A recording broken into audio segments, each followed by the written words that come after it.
Within the workshop tool justice system, there are criminals and the dedicated officials who prosecute them. Open the door. We have a warrant for your arrest. No. Everything's fine. No need to come in. Nothing to see. Nothing to see here. Stop what you're doing right now. Put your hands up.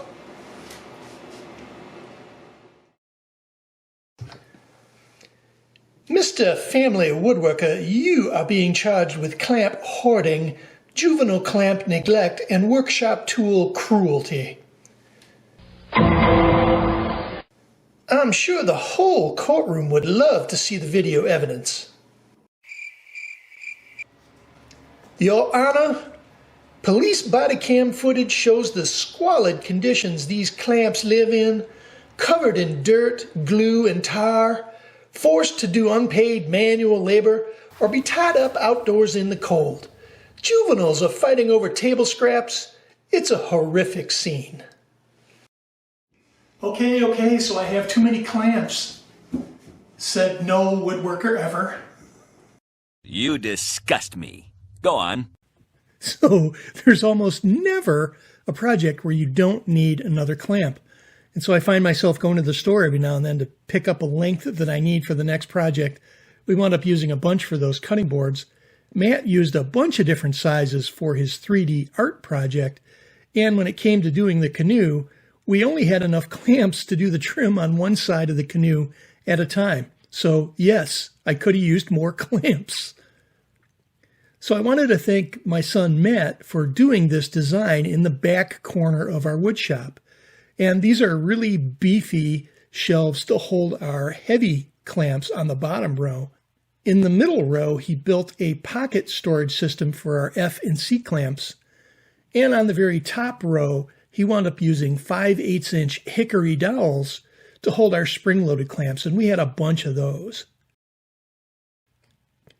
All in all, it fits neatly in the back corner of the shop and really eliminates the problem of us having clamps laying all over the place. We had them in drawers, on shelves, in piles.